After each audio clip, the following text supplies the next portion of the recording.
आजादी की यात्रा। इस यात्रा में हजारों लाखों लोगों ने अपनी जान की कुर्बानी दी। 1919 जलियांवाला बाग।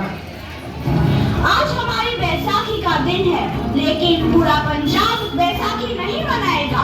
हम सब बैसाखी नहीं मनाएंगे।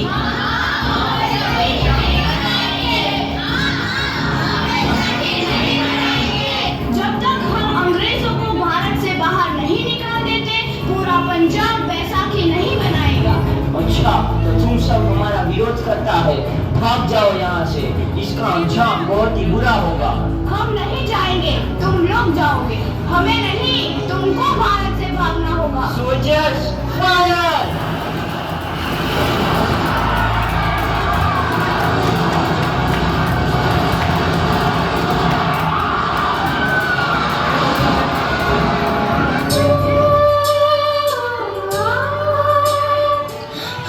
ये जमीन हमारी, ये धरती हमारी, ये खेत हमारे। अभी थोड़ी देर पहले हमारी ये फसलें लहरा रही थी, पर इन अंग्रेजों ने हमारी फसलें बर्बाद कर दी। इन अंग्रेजों ने एक ही झटके में इन सब फसलों को काट दिया। अंग्रेजों, तुम्हारे इस अत्याचार से हम डरेंगे नहीं। इस अत्याचार का बदला लेकर रहेंगे।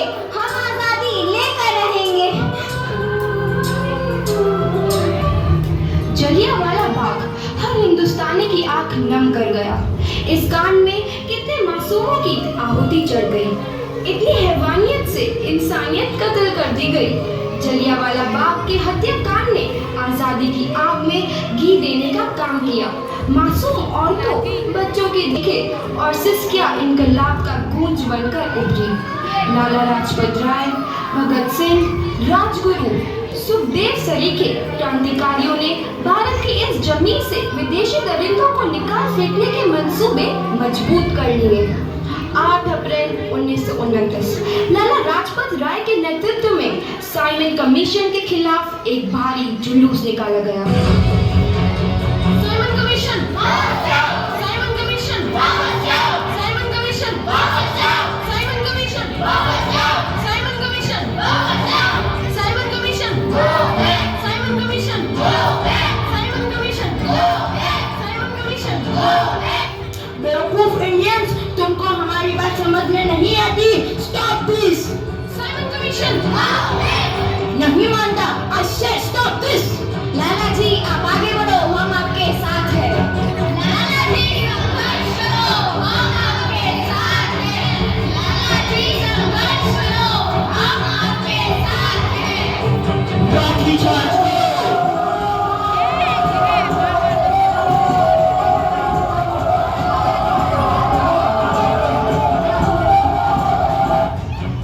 लाला जी को तो बहुत गहरी चोट लगी है। उनका सर फट गया है। मेरे शरीर में लगी एक एक लाठी अंग्रेजी सरकार के कफन में कील का काम करेगी। ये आजादी की लड़ाई रुकनी नहीं चाहिए। ये जिम्मेदारी मैं तुम सबको सौंप कर जा रहा हूँ।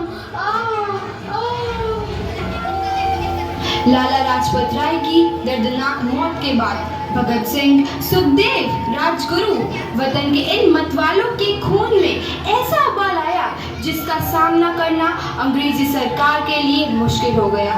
अंग्रेजों को करारा जवाब देने के लिए स्कॉट और सैंडर्स को मारने की रूपरेखा रची गई।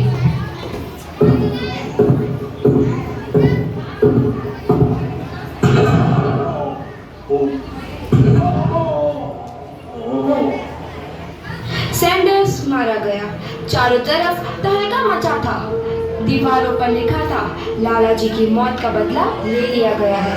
भगत सिंह समेत सभी वहां से फरार हो गए।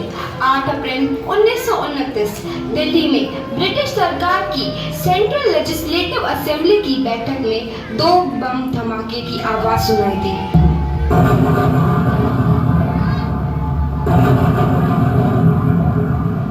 धमाकों ने अंग्रेजी हुकूमत को हिलाकर रख दिया। इस घटना को अंजाम देने वाले भगत सिंह, राजगुरु और सुखदेव ने अपने आप को अंग्रेजों के हवाले कर दिया। 1930 को अदालत ने अपना फैसला सुनाया।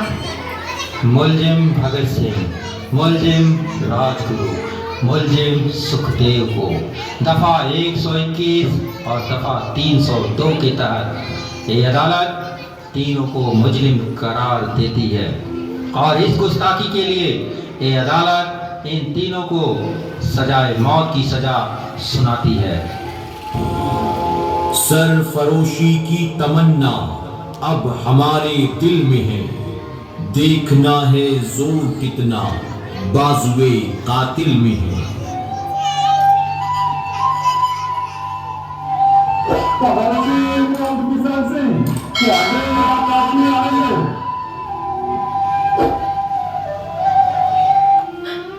पुत्र की हाल है तेरा? मैं चंगा हूँ माँ, फिक्र करने की कोई गल नहीं। पुत्र, मेरा दिल तेरी तरह पत्थर दिल नहीं होगा। तेरी ये गला सुन के मेरा कलेजा फटे जा रहा है। माँ, मेरा दिल कोई पत्थर जैसा नहीं है, एक वतन परस्त का दिल है जो मेरे देश प्रेम के जज्बे को ताकत देता है। बेटा, मेरा लाल। माँ, आज मेरी तपस्या पूरी होने जा रही है। जे तू रोई तो मैंने तकलीफ होइया। सोच, तेरा पुत्र आज शादी करने वास्ते जा रहा है। फर्क केवल इतना है, वो घोड़ी पर नहीं फांसी पर चढ़ने वास्ते जा रहा है। आज तू क्रांतिकारी की माँ है, कल तू एक शहीद की माँ होगी। माँ, पुत्र भगत, तू इतनी छोटी उम्र में हम सबको छोड़ के चला जाएगा? तूने जिंदगी में देखा ही क्या है पुत्र? मैंने अपनी माँ देखी है जिसने मुझे एक ही बात बताई है कि बेटे, अपने देश के लिए एक बार मरना 100 बार जन्म लेने के बराबर होता है। अच्छा माँ, अब आशीर्वाद दे, आखिरी बार विदाई लेने का समय आ गया है। भगत, लाल,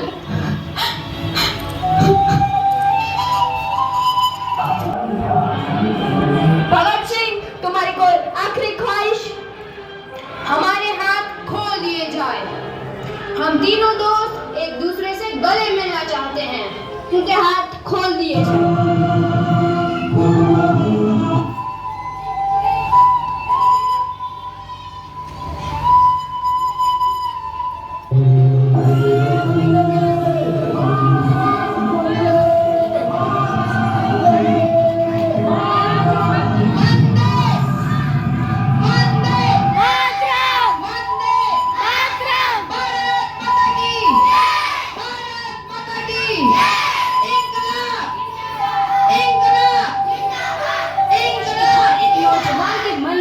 आजादी की नई उमंग हिलोरे लेने लगी। अंग्रेजों भारत छोड़ो का नारा जोर पकड़ रहा था। सबने एक आजाद भारत का सपना देखना आरंभ कर दिया था। हर कोई अपने अपने ढंग से इस महायज्ञ में अपनी आहुति दे रहा था। सुभाष चंद्र बोस, रानी लक्ष्मीबाई, तात्या टोपे और मंगल पांडे जैसे सैनिकों की कुर्बानी रंग लाई। 15 अगस्त 1947 को भारत आजाद हुआ।